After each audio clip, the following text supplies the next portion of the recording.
I'm just be upfront. Usually I would do more research and like figure out specific questions to ask, but since this is last minute, I don't really have much to go off of. So wherever you want to take it, would they They be? actually found this cave a while back where cavemen apparently drew these animals in different poses in such a way that when fire flickered off of them, they'd reflect and looked as though they were moving. Wait, so what you're saying is cavemen are furries? Column A, column B, you know. I mean, you look back at ancient Egypt, I'd say yes. Oh yeah, bro, they definitely had personas. Which U.S. president do you think was most likely to be a furry? Didn't we have a congressman that was, and then he got like booted out because he was? Bro, wait. Are you telling me that there has been actual systemic oppression towards Yeah, someone? yeah.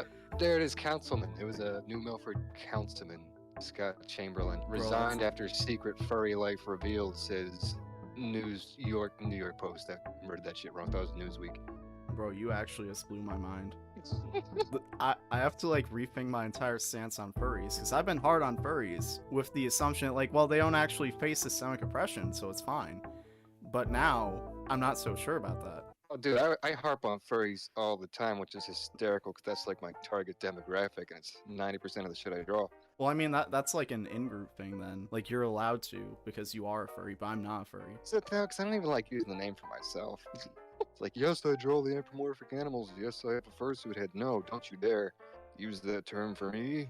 Wait, so you're just part of the furry community? I'm just like a reluctant one. Yeah, I'm like dragged in. You technically have a persona, but it's a monkey, right? Yeah, that's the weird part. It's like, is a monkey even really a furry? I don't know. So it's like Have thumbs. you're like a superior persona. Oh god, master race shit. You're like an Aryan persona. That's what we mean by return to monkey. It was a code all along. A dog whistle, if you will. A monkey whistle. We already got you, man. I saw you at that banana on stream. Oh yeah, true. That was a message to us, wasn't it?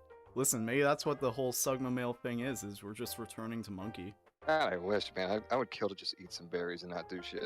I didn't realize that May had like this classic 50s mama kind of hairstyle. It's like, Bro, I didn't even realize it was set in 2002 until I watched it. oh yeah, the Nokia phones and all that. But I guess that makes Time. sense.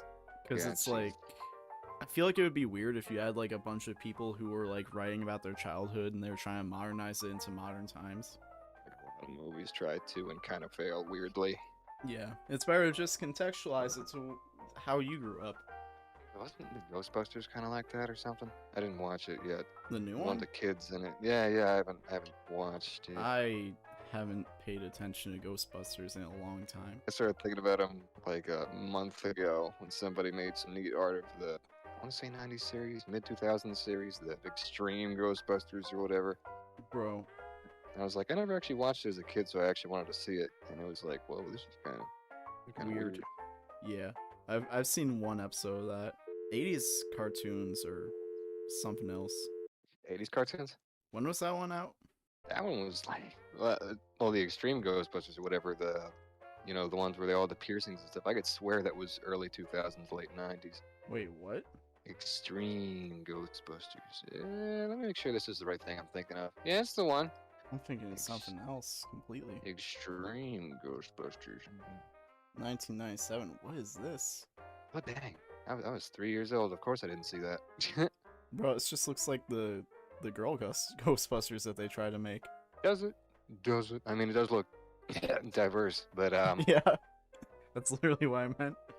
they included the goth race. I am very represented. We got every race here. We got black, wheelchair, goth.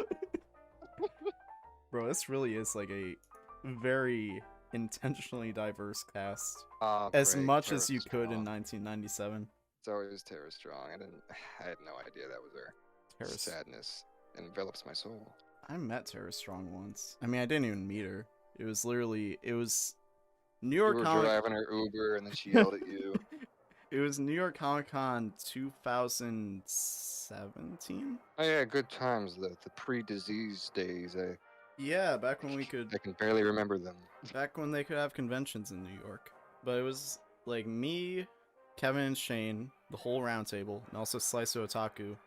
We're going to like a sing-along panel that was hosted by Tara Strong, Ashley Birch, and Greg Sipes. The day after, we saw Greg Sipes and Tara Strong just like make out on stage at a panel, which was weird. I remember you mentioned that, and I was like, whoa, that happened? I looked it up and saw photos and was like, oh my god, that happened. Yeah, and then Tara Strong got divorced like recently, and I'm kind of like, huh. Can't imagine what could have caused that. Allegedly. Supposedly. Potentially.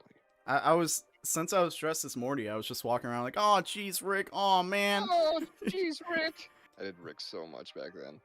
Oh, I tried to do Rick, but the Morty was just far superior for me. Just like, oh, jeez, Rick, oh, Jessica won't take me to prom, oh. Dude, I was doing both voices on, like, I would go into Overwatch, right, since that was the thing at the time, and I would just do those voices back and forth to each other and just make kids laugh their fucking asses off. And of course, it was, a secret ploy to make them lose, but it worked every time. Now you gotta do that on Fortnite. Oh no, I refuse to learn more things. I want to be stupid now. I don't want to learn more games. But anyways, they started inviting people in costume on stage, and I walked on stage doing the Morty voice.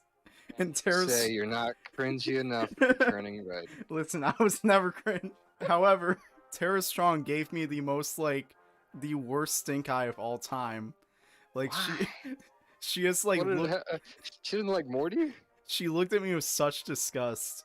And then Ashley Birch... Tara, I didn't mean to upset you. And then Ashley Birch was like, oh my god, that's so good. And then she gave me the microphone. I'm like, there's a bunch of kids at this panel. Why are you giving me a microphone? I just... The kids are watching that shit. They're like, oh my god, Rick and Morty? That's my favorite. Oh, jeez. I mean, oh, jeez, Rick. Oh, jeez, Rick. Oh, there are kids watching. You can't say that, Rick. Oh, you can't say that to Con, Rick. Rick, stop drinking. You're making Tara strong, Tara weak. And Greg Sipes, I think, was just, like, zooted out of his mind. I can't, like, picture his Beast Boy voice, like, in bed with Tara. I can't even, like, imitate that shit. He's like, this rasp, he's all the way up there. Like, how does he do that Beast Boy voice? I feel like it's his natural voice, but I've also heard him speak, like, completely naturally. Like, just like a normal person, but then he'll also... normal person voice is pretty close to it, too. He'll, like, slip in and out of it.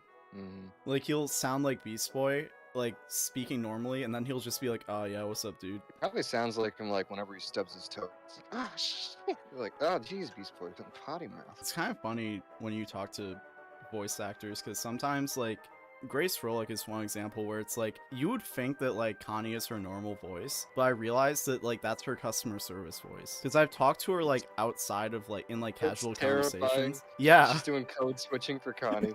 Yeah, like it's like you'll see her on panels and you'll be like, oh, she sounds exactly like Connie. Like just normally, and then like you talk to her normally in a casual environment, it's like you sound nothing like Connie, and then you realize it's like, oh, that's just like how she talks when she's doing like interviews and stuff. To like that's like her customer servicing.